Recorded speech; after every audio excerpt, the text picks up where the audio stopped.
శ్రీరామచంద్రాయ నమః. శ్రీ సీతారామాభ్యాం నమః. శ్రీమద్ వాల్మీకి రామాయణము సుందరకాండము 24వ సర్గము. సీత రాక్షస స్త్రీల మాటలను నిరాకరించుట, వారామెను చంపివైచదమని భయపెట్టుట. వికృతాననలైన ఆ రాక్షస స్త్రీలు సీతాదేవికి ఇంకనూ దగ్గరగా చేరి పరుషవచనములకు తట్టుకొనలేని ఆ సుకుమారిని గదుముచూ అప్రియములైన మాటలను పలికిరి. ఓ సీత, రావణుని అంతఃపురము అందరికినీ ఆహ్లాదకరమైనది. అత్యుత్తమములైన తల్పములతో విలసిల్లుచున్నది. అచట హాయిగా నుండుటకు ఏల ఇచ్చగింపవు?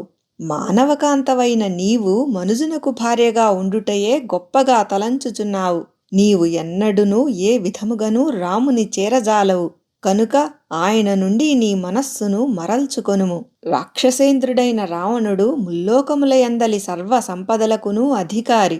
ఆయనకు భార్యవై హాయిగా విహరింపుము. ఓ మంగళస్వరూపిణి పూజ్యురాలా, నీవు మానవకాంతవగుటచే మానవుడైన ఆ రామునే కోరుకొనుచున్నావు. కాని అతడు రాజ్యభ్రష్టుడు, ఏ కార్యమును సాధింపజాలనివాడు, పైగా శోకాకులుడు. పద్మనయనయైన సీతాదేవి రాక్షస స్త్రీల మాటలను వినినంతనే ఆమె కన్నులు అశ్రుపూర్ణములు కాగా వారితో ఇట్లనెను. ఇచట చేరిన మీరందరునూ నాతో నుడువుచున్న విషయము లోకనింద్యము. మీరు పలికిన ఈ పాపవచనములు నా మనస్సునకు ఎక్కుటలేదు. మానవకాంత రాక్షసునకు భార్యయగుట తగదు. మీరందరునూ కలిసి మీ ఇష్టానుసారము నన్ను చంపి తినివేయుడు. అయినను మీరు చెప్పినట్లుగా మాత్రము నేను చేయను. నా భర్త దీనుడైనను రాజ్యహీనుడైనను అతడే నాకు గురువు. సువత్సలాదేవి సూర్యునియందువలే సర్వదా నేను నా పతియందే అనురక్తురాలను. మహాసాధ్వి అయిన సచీదేవి దేవేంద్రుని అనుసరించినట్లును, అరుంధతి వశిష్ఠుని, రోహిణి చంద్రుని, లోపాముద్ర అగస్త్యుని, సుకన్య చ్యవన మహర్షిని, సావిత్రి సత్యవంతుని, శ్రీమతి కపిలుని, మదయంతీదేవి సౌదాసుని, కేసినీదేవి సగరుని, దమయంతి నలుని అనుసరించినట్లు ఇక్ష్వాకు వంశ శ్రేష్ఠుడును నాకు పతియును అయిన శ్రీరామచంద్ర ప్రభువునే నేను అనుసరించెదను. సీతాదేవి యొక్క ప్రతివచనములను విని రావణునిచే ప్రేరితులైన రాక్షస స్త్రీలు కోపోద్రిక్తలై పరుషవచనములతో ఆమెను భయపెట్టసాగిరి. అశోకవృక్షముపై మౌనముగా దాగియున్న ఆ హనుమంతుడు సీతాదేవిని భయపెట్టుచున్న ఆ రాకాసిమోకల మాటలను నిశ్చలముగా వినెను. క్రోధావేశపరలైన రాక్షస స్త్రీలు వణికిపోవుచున్న సీతాదేవిని చుట్టుముట్టి వ్రేలాడుచున్న తమ ఎర్రని పెదవులను నాకుచూ చప్పరించుచూ ఆమెను తినివేయబోచున్నట్లు ప్రవర్తించిరి. వెంటనే వారు క్రోధముతో గండ్రగొడ్డళ్లను చేతబట్టి రాక్షసాధిపుడైన రావణుని భర్తగా పొందుటకు ఈమె అర్హురాలు కానే కాదు అని పలికిరి.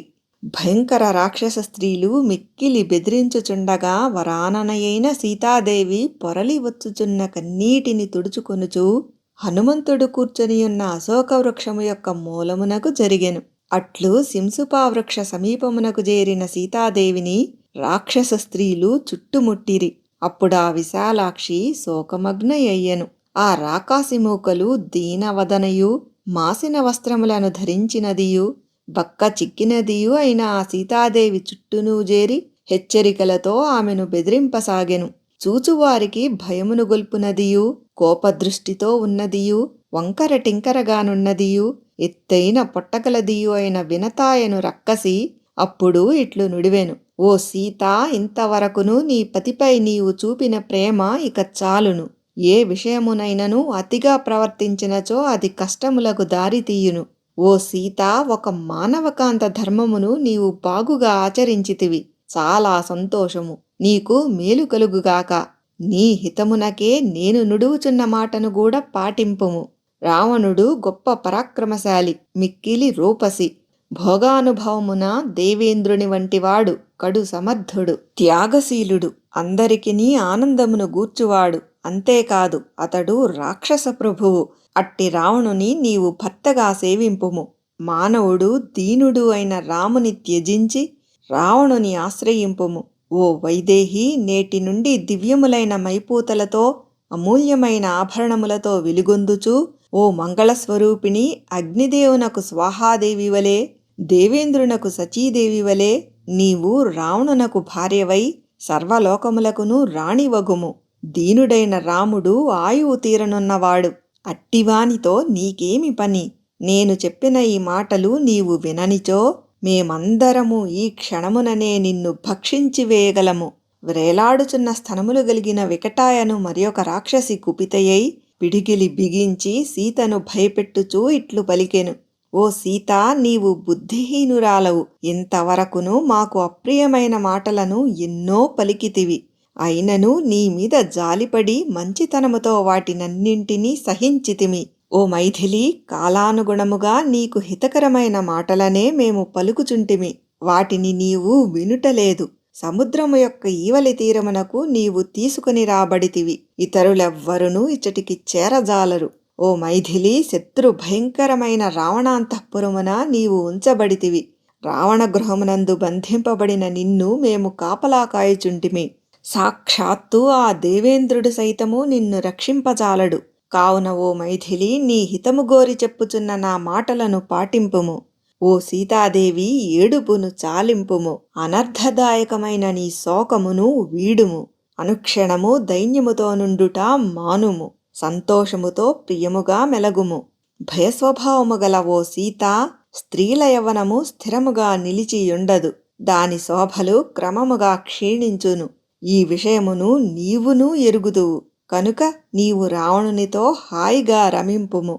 నీ యవ్వనము జారిపోకముందే సర్వసుఖములను అనుభవింపుము. ఓ సుందరి, ఈ త్రికూట పర్వతమునందలి ఉపవనములలో రమ్యమైన ఉద్యానములలో రావణునితో గూడి నీవు విహరింపుము. అప్పుడు వేల కొలదిగా గల మేమందరము నీ పరిచారికలమై నీ ఆధీనములో నుందుము. సకల రాక్షసులకును ప్రభు అయిన రావణునకు నీవు భార్యవై ఆయనను భజింపుము. నేను నుడివిన ఈ మాటలను నీవు పెడచెవిన పెట్టినచో నీ గుండెను చీల్చి దానిని తినివేయుదును. అనంతరము చెండోదరియను రాక్షసి క్రోధ వివశయై ఒక మహాశూలమును త్రిప్పుచూ ఇట్లు వచించెను. భయముచే కంపించుచున్న వక్షస్థలము గలదియు, లేడివలే బెదురుచూపులతో నున్నదియు, రావణునిచే అపహరింపబడినదియు అయిన ఈమెను జూచి గర్భవతులకు వలె నాకొక తీరని కోరిక కలిగినది. ఈమె యకృత్తును అనగా గుండెకు కుడివైపున నుండు మాంసము, ప్లీహమును అనగా గుండెకు ఎడమవైపున నుండెడి మాంసము, ఉత్పీడమును అనగా గుండెకు పైనుండు మాంసము, గుండెను, ప్రేగులను, శిరస్సును తినివేయవలెనని నాకు ఇచ్చ కలిగినది. అనంతరము ప్రఘస అను రాక్షసి ఇట్లు వచించెను. ఇట్లు వృధాగా ఊరక కూర్చునుట ఎందులకు? ఈ మూర్ఖురాలి కంఠమును నులిమివేయుదము. పిమ్మట ఈ మానవకాంత మరణించినదని రాజుగారికి నివేదింతము. అయినచో తినివేయుడు అని అతడు మనకు ఆజ్ఞను ఇచ్చును. ఇందుకు సందేహమే లేదు. పిమ్మట అజాముఖి అను రాక్షసి ఇట్లు పలికెను. మనమందరము ఈమెను ముక్కలు ముక్కలుగా చేసి మాంసఖండములను సమానముగా పంచుకొందము. ఈ విషయమున అంతగా వివాదపడుట నాకు రుచింపదు. త్వరగా మద్యములను అనేక విధములైన లేహ్యములను సమృద్ధిగా తీసుకుని రండు. మనము విందు చేసి కొందము. పిదప శూర్పణఖ అను రాక్షసి ఈ విధముగా నుడివెను. అజాముఖి చెప్పిన విషయము నాకును సమ్మతమే. శీఘ్రముగా మద్యమును కొనిరండు. అది అన్ని విధములైన మన బాధలను దూరము చేయును. నరమాంసమును భక్షించి నికుంభిలాదేవి తృప్తికై నృత్యములు చేయుదము. అనగా లంక యొక్క పశ్చిమద్వారమునందలి భద్రకాళి తృప్తికై నృత్యములు చేయుదము. ఇట్లు ఘోర రాక్షస స్త్రీలు భయపెట్టుచుండగా దేవత వంటి ఆ సీత ధైర్యమును కోల్పోయి వికలయై ఏడువసాగెను. వాల్మీకి మహర్షి విరచితమై ఆదికావ్యమైన శ్రీమద్ రామాయణమునందలి సుందరకాండమునందు ఇది 24వ సర్గము.